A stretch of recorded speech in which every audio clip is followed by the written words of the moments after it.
I hope this green screen works. Otherwise it's gonna look stupid. I remember back in the day when I was 17, getting home from school and I wanted to watch some YouTube.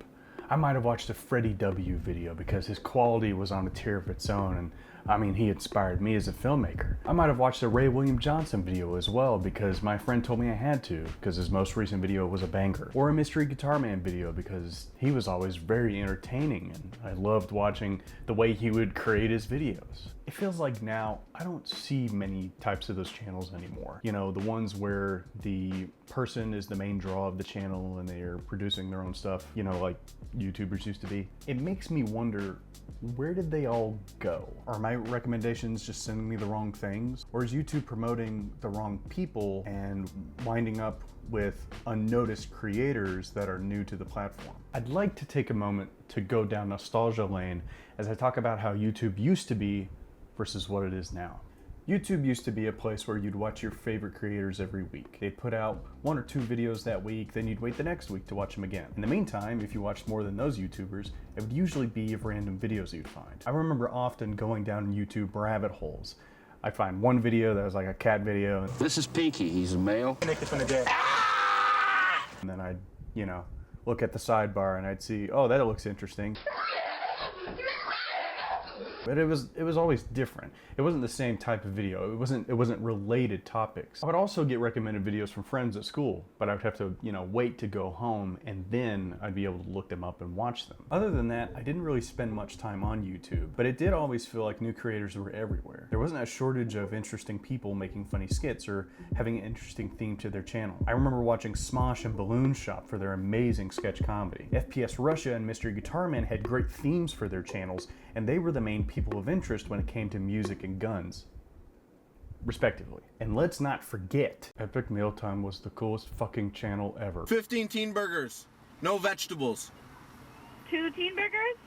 This is exactly the kind of thing I would have wanted to do as a kid, but I couldn't because I had no money. All it was you're just gonna take all this food, you're just gonna mix it all together, you're gonna take some bacon, you're gonna take some bacon, you're gonna take some bacon. More bacon strips. And then you're just, that's it. That's the video. That's the whole entire video.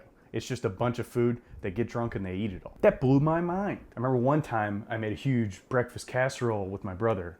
I don't remember what all was in it, but I remember specifically going to Taco Bell and getting like 10 chicken quesadillas, and that was one layer. And like croissants was another layer. Maybe hash browns was another layer.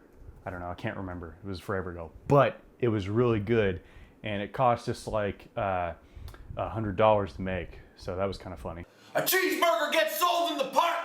I want it. Freddie W is another creator that blew my mind when I was a kid.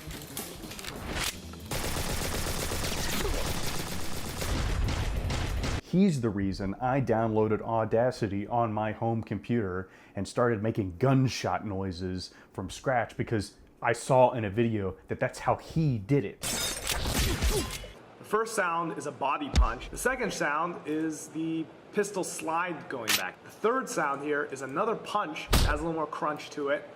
The fourth sound is water splashes to kind of simulate what the blood sounds like. And the last sound is, weirdly enough, laser zaps, which is one of my favorite things to layer in with gunshots. To me, he was the ultimate YouTuber. He was the guy that wanted to make films since he was younger with his brother. They went to film school and then they started YouTube and realized they could keep doing it. They kept doing it, you know? Like, I went to film school. I want to do what Freddie does. Please, Freddie, teach me, Freddie, teach me. Look, Freddie, I have a green screen, Freddie. Look at this trick, Freddie. Wow, it sort of works. These are only a few YouTubers out of the list of many that I watched when I was younger, and it changed how I saw YouTube and the internet as a whole. There was also a lot of classic YouTube videos as well. There was, of course, videos such as The Ultimate Showdown, The Duck Song, Shoes, Rock Lee vs. Garl Linkin Park AMV, Charlie the Unicorn. All of these videos had been considered to have gone viral as well. And before, in old YouTube, virality used to mean something different. If something went viral, everybody would have watched it, but I'm not so sure that if something goes viral today, that everybody watches it. It probably has a lot to do with the fact that YouTube is so much bigger now that there's too many things to watch or too many things that go viral. or the bar has been raised to what it means to be viral. I think maybe the latest example of that is like Skibbity Toilet. Maybe. I have watched all that. Maybe like the Hawk Tour Girl as well. I guess maybe we don't call things viral anymore. We call them memes now, and sort of that language and how things get around are different. I mean, everybody knows about her, I guess. Everybody knows about Skibbity Toilet, so it's in Fortnite. Do you think they'll add Hawk Tour Girl to Fortnite? As I started writing this video and I was doing research on the YouTube channels I used to watch, I stumbled upon a post on Reddit that had a chart of the top 100 YouTubers of 2010 and the top 100 YouTubers of 2019.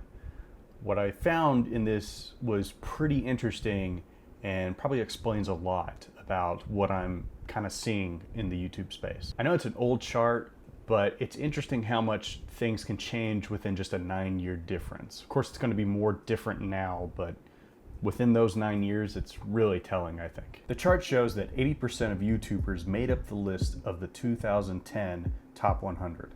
Now, what does that mean? It just means that any person on that list that isn't a corporation or like a well-known celebrity. So none of those two, 80% YouTubers. That's what that means.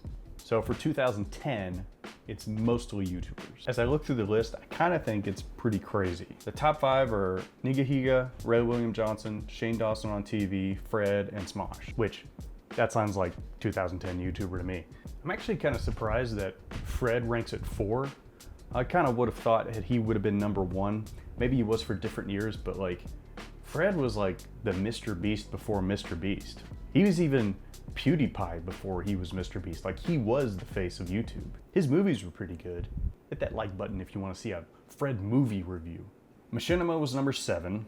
That's actually the first corporation that you can see on the list, and you see that on the list it differentiates YouTubers in the color red and corporations and celebrities in black. You know, it's actually crazy how Machinima used to be this big company that a lot of YouTubers that we kind of know today started from, and then that channel just got deleted and you're never going to see those videos again.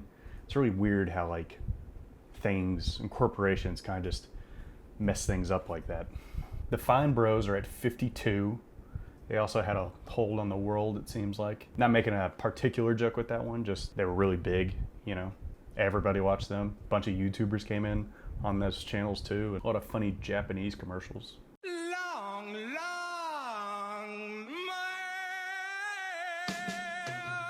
I know I'm jumping around a lot, but I don't want to go over everybody. We'll be here all day. InQTV, I didn't know who that was when I first saw this list, but it's actually Remy Gallard. Remy Gaillard. He was the OG YouTube prankster. He would dress up in a bunch of different costumes and stuff like that. I remember one of my favorites is he's running like around a supermarket and they're dressed up as Pac-Man and they run into stuff. I mean, I work at a supermarket right now. I'd hate if some idiot did that, but it's funny at the time. He's a big inspiration to me too. He always had like positive messaging in his videos. That was interesting. That was really like I went back in time there. I'll just get some McDonald's and play Halo 3 all night now. Now let's try and look at the top 100 for 2019, see how things have changed. 28%. Oh, well, that's not good. That does not bode well. Oh God, look at that. Okay, PewDiePie holding it down behind T-Series there, number 2. Yeah, that's fine. That we all know that story. Makes sense. Dude Perfect is at 8. Okay, that's not who I would think. They have like toys and toy aisle at Walmart now. It's kind of interesting. Bada Bun. I don't even know who that is. Okay, it's a Spanish one.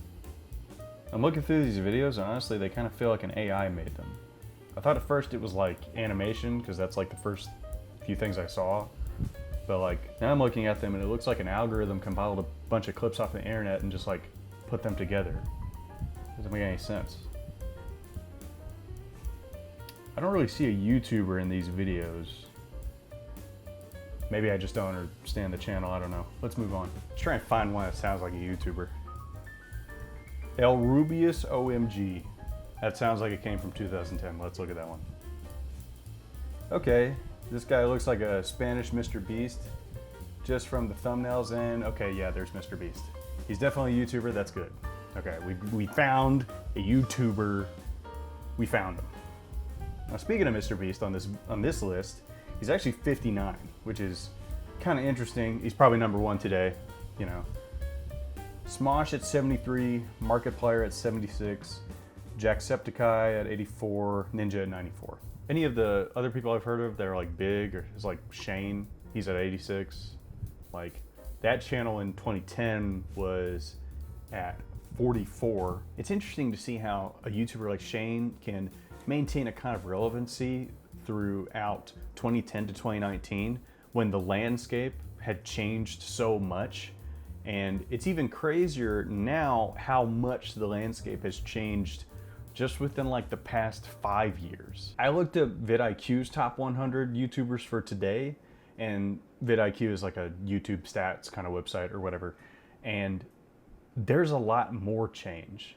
There's way more music channels, there's a lot of kids channels, and just about every other YouTuber I saw that was on that list is like a MrBeast lookalike. That leads me to some conclusions straight off the bat. The audience for YouTube has grown immensely. With all the kids channels I've seen, it makes sense that there's a market to curate a bunch of videos and channels just for kids. When I was trying to do research for these channels, I saw that some of the videos ranged from big ideas to smaller ideas, but usually it was very simple and with very little scripting. I mean, it's all about the colors, the visuals, and the funny gags. It doesn't really have to have any voice or anything to them. I saw one such video where a woman was doing a narration for 3 different women and all they were doing was eating food. And it just was interesting to see how like, well, this could be a funny video, this could be like for kids, and this could be a huge market just on YouTube alone. It just makes me realize a couple things. 1, I'm so fucking old now. And 2, a lot of kids are on here. It's not just teens to 30-plus-year-olds. Another big thing I think that's changed the way YouTube works is the algorithm itself. As we all know, anytime there's an update with the algorithm, usually that means a shift in how YouTubers work and how new videos get shown or not. I think in general, part of the problem is the algorithm and how it rewards creators. I remember there was a time where if you had a video that was over 10 minutes long, then the algorithm would start giving you more ad revenue or start giving you ad revenue. So then every video after that was over 10 minutes long. Like it'd be like 10 minutes, 5 seconds or something silly like that. Then there was a change where you get money based on views and retention or something. And so then now every title has to be clickbait and every thumbnail has to be clickbait, and it has to be like a MrBeast one where everything's like at 95% brightness and there's colors and like takes up the whole frame and nothing's artistic anymore. It's all just like, hey, look at me, look at me. There's a recent change I've seen with a lot of gaming channels where if you have longer form content, that a lot of them will do better because YouTube wants you to stay on the platform as long as possible. I've seen a couple channels that have like maybe 20 to 30,000 subscribers, but every video they have, if it's like 1 to 3 hours long and they get 1K views, right there, that's a living. You can make a living off of YouTube just doing that. Some people do like streams as well and they turn them into videos for their YouTube gaming. So like maybe that helps.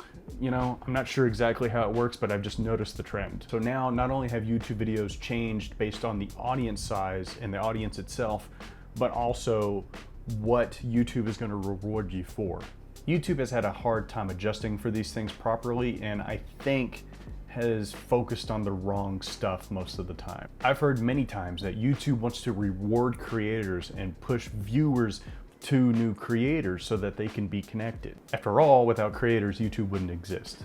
But I always see the same recommended channels to me, the same stuff, the same kind of niches. I don't watch just the same stuff over and over again, but it's almost like the YouTube algorithm traps you into, here, you like this once, we're gonna throw it at you like 1,000,000 times over and over, maybe you'll watch it again. I think when it comes to the path of pushing creators to the audience that they want to reach, I think it's just an uphill struggle.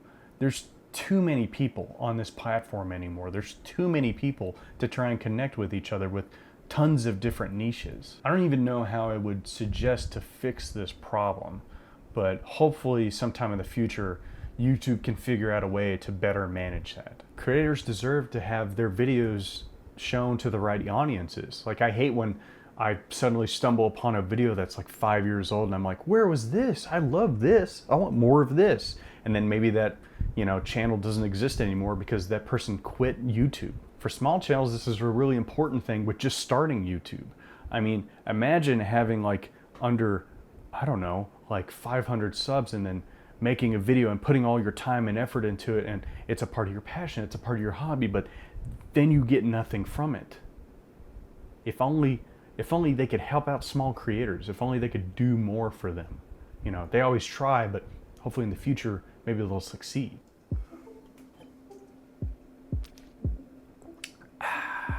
There's another problem that comes with a different audience, which is a different taste. And I don't just mean like curating videos for kids, even though that is a big part of it. I mean, things have also just changed in general with a bigger audience. The times have changed, of course, and trends come and go. Whether or not something is popular at the time doesn't really matter as much. But I mean more so like the bar has been raised. The bar has been raised so much from what used to be a YouTube video to now that it's almost ridiculous. I was watching this fashion girl that I saw on YouTube, and I could have sworn that her videos were from like 2009 or something like that, because the quality's kind of bad. But I realized like it was just from the other month, and I thought, wow, there's something special about this. There's something special about all the jump cuts, cutting from one angle to the next while still talking to the next while keeping it interesting. I think YouTube has like a flow and has a rhythm to it. I understand that, like I said, certain bars were raised, but also at the same time, I feel like we lost kind of a style that we used to have with YouTube. You used to be able to get your laptop camera or some camcorder, have that mic, and then just talk about how you went to the store and got a Band-Aid. Like, that was YouTube, but now it's let me get my camera crew out there and film the wackiest stunt I can for like 100 million views. Obviously, I mean, I'm talking about MrBeast here, and when it comes to raising the bar and meeting a challenge, MrBeast has done that. He built his channel up from 0 to however many subscribers he has now to this. And it's like, well, yeah, if I'm gonna spend time on YouTube, why wouldn't I watch the biggest spectacle? Why wouldn't I watch the most crazy thing happen? Every video he has 100 million views. We're now stranded on this deserted island in the middle of the ocean, and we're gonna be stranded here for the next 7 days. I'm gonna spend the next 7 days buried alive under 20,000 pounds of dirt. I built a giant death trap, which is just one of many traps we've built. We're gonna fly on this jet that costs $500,000 per flight. In this video, we're curing 1,000 people's blindness. We created every single set from Squid Game in real life. Anything you fit in this triangle, I'll pay for. Bet, let's go! You know, I used to watch him a lot, not just from like the viewpoint of a viewer, but also from a creator. He always says that he wants to make the best video possible every single time, and I think he does that. I do think he does that, but I also think that he has no soul in doing so. MrBeast probably shouldn't be considered a YouTuber anymore. I mean, he's a YouTuber, but he's also like the biggest person on YouTube, and it's almost like there's a disconnect now with how big he's gotten. He is the height of what a YouTuber could reach, but let's be realistic here. He has multiple camera crews, he has an editing bay, he has like the biggest budget. Like he's a movie producer. He's a TV show producer. I haven't watched his show. I don't know anything about it. On was it Amazon? I haven't watched it. He got there on his own, of course, but everything is just so manufactured now. I mean, I don't know how many YouTubers have a huge company like him. You know, when I was doing research, I kind of was looking at like YouTube channels that I used to watch, like College Humor or Funny or Die, and I thought like, yeah, that makes sense. They're like, you know, they're like production companies. Yeah, they make videos for the internet, but they're production companies. But there's no real difference between them and MrBeast. I mean, now when I think about it, like, MrBeast probably has like 10 times the production company of a College Humor. Am I saying that YouTubers can't have like a big production company and still be YouTubers? Yeah, kind of. I mean, there's some I look at that I can tell are just like different, you know? Like there's a channel like Almost Friday. They're pretty cool. They got a lot of good skits and everything like that. I really like them. They might not be YouTubers. I don't know. That word is just so different now, I think. And YouTube isn't just a place for YouTubers. People have podcasts, and I wouldn't consider them YouTubers. Like, is Joe Rogan a YouTuber? No. Does he say he's a YouTuber, or is he a podcaster? I mean, thinking about how YouTube isn't just a place for YouTubers anymore, like, that probably makes sense to my original question of where did the YouTubers go? I will say when it comes to MrBeast, he is utilizing the platform extremely well.